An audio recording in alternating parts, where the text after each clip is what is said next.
सभी का धन्यवाद।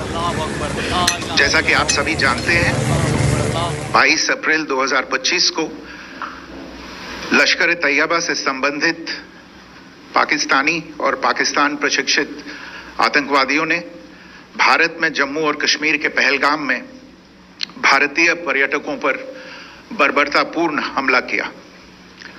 25 भारतीयों और एक नेपाली नागरिक को कायरतापूर्ण मौत के घाट उतार दिया गया। मुंबई के 26 नवंबर 2008 के हमलों के बाद यह भारत में हुई किसी आतंकवादी हमले में मारे गए आम नागरिकों की संख्या की दृष्टि से सबसे गंभीर घटना है। पहलगाम का हमला अत्यधिक बर्बरतापूर्ण था, जिसमें वहां मौजूद लोगों को करीब से और उनके परिवारों के सामने सिर पर गोली मारी गई। हत्या के इस तरीके से परिवार के सदस्यों को जानबूझकर आघात पहुंचाया गया। साथ ही उन्हें यह नसीहत भी दी गई कि वे वापस जाकर इस संदेश को पहुंचा दें।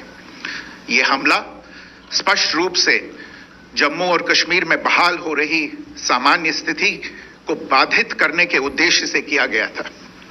चूंकि पर्यटन फिर से अर्थव्यवस्था का मुख्य आधार बन रहा था, इस हमले का मुख्य उद्देश्य इसे प्रतिकूल रूप से प्रभावित करना था।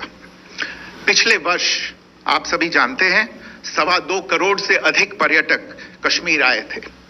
इस हमले का मुख्य उद्देश्य इसलिए संभवतः यह था कि इस संघ राज्य क्षेत्र में विकास और प्रगति को नुकसान पहुंचाकर इसे पिछड़ा बनाए रखा जाए और पाकिस्तान से लगातार होने वाले सीमा पार आतंकवाद के लिए उपजाऊ जमीन बनाने में सहायता की जाए।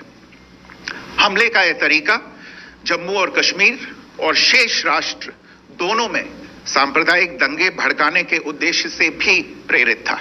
इसका श्रेय सरकार और भारत के सभी नागरिकों को दिया जाना चाहिए कि इन प्रयासों को विफल कर दिया गया। एक समूह ने खुद को रेजिस्टेंस फ्रंट टीआरएफ कहते हुए इस हमले की जिम्मेदारी ली है।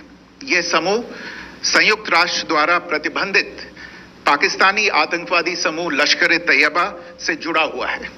यह उल्लेखनीय है कि भारत ने मई और नवंबर 2024 में संयुक्त राष्ट्र की 1267 कमेटी की सैंक्शंस मॉनिटरिंग टीम को अर्धवार्षिक रिपोर्ट प्रस्तुत की थी, जिसमें टीआरएफ के बारे में साफ इनपुट दिए गए थे। इससे पाकिस्तान स्थित आतंकवादी समूहों के लिए कवर के रूप में टीआरएफ की भूमिका सामने आई थी। इससे पहले भी दिसंबर 2023 में भारत ने इस टीम को लश्कर तैयबा और जैश ए मोहम्मद के बारे में सूचित किया था, जो टीआरएफ जैसे छोटे आतंकवादी समूहों के माध्यम से अपनी गतिविधियों को संचालित कर रहे हैं। इस संबंध में 25 अप्रैल को यूएन सिक्योरिटी काउंसिल प्रेस वक्तव्य में टीआरएफ के संदर्भ को हटाने के लिए पाकिस्तान के दबाव पर भी ध्यान दिया जाना चाहिए। पहलगाम आतंकवादी हमले की जांच से पाकिस्तान के साथ आतंकवादियों के संपर्क उजागर हुए हैं। रेजिस्टेंस फ्रंट द्वारा किए गए दावे और लश्कर तैयबा से ज्ञात सोशल मीडिया हैंडल द्वारा इसको रीपोस्ट किया जाना इसकी पुष्टि करता है। चश्मदीद गवाहों और विभिन्न जांच एजेंसियों को उपलब्ध अन्य सूचनाओं के आधार पर हमलावरों की पहचान भी हुई है। हमारी इंटेलिजेंस ने इस टीम के योजनाकारों और उनके समर्थकों की जानकारी जुटाई है। इस हमले की रूपरेखा भारत में सीमा पार आतंकवाद को अंजाम देने के पाकिस्तान के लंबे ट्रैक रिकॉर्ड से भी जुड़ी हुई है, जिसके लिखित और स्पष्ट दस्तावेज उपलब्ध हैं। पाकिस्तान दुनिया भर में आतंकवादियों के लिए एक शरण स्थल के रूप में पहचान बना चुका है। यहां अंतर्राष्ट्रीय स्तर पर प्रतिबंधित आतंकवादी सजा पाने से बचे रहते हैं।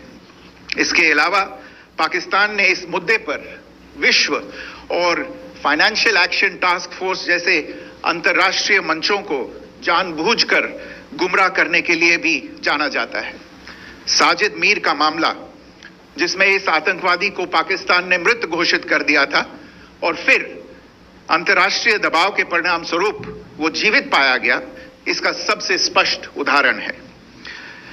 ये स्वाभाविक है कि पहलगाम में हुए इस हमले से जम्मू और कश्मीर के साथ साथ भारत के अन्य भागों में भी आक्रोश देखा गया। हमलों के बाद भारत सरकार ने स्वाभाविक रूप से पाकिस्तान के साथ संबंधों को लेकर कुछ कदम उठाए। आप सभी उन निर्णयों से अवगत हैं जिसकी घोषणा 23 अप्रैल को की गई थी। तथापि यह आवश्यक समझा गया कि 22 अप्रैल के हमले के अपराधियों और उनके योजनाकारों को न्याय के कटघरे में लाया जाए।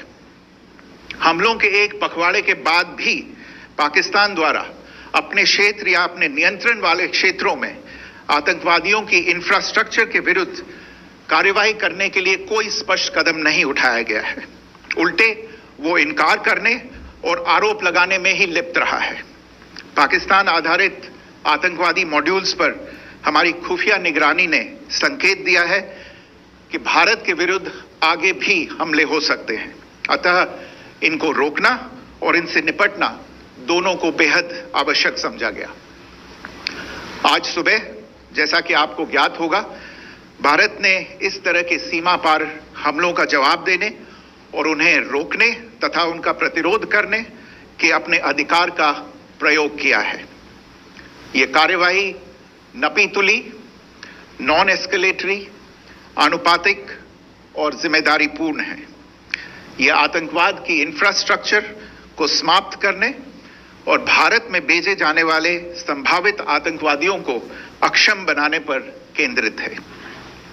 आपको यह भी स्मरण होगा कि 25 अप्रैल 2025 को संयुक्त राष्ट्र सुरक्षा परिषद ने पहलगाम आतंकवादी हमले पर एक प्रेस वक्तव्य जारी किया था, जिसमें आतंकवाद के इस निंदनीय कार्य के अपराधियों, आयोजकों, फाइनेंसरों और प्रायोजकों को जवाबदेह ठहराने और उन्हें न्याय के दायरे में लाने की आवश्यकता पर जोर दिया गया था।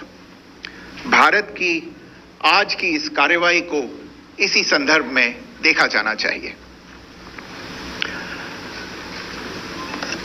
Good morning, thank you all for. समाचार नेशनल राष्ट्र की आवाज, हर जरूरी खबर सबसे पहले पाने के लिए लाइक और सब्सक्राइब करें।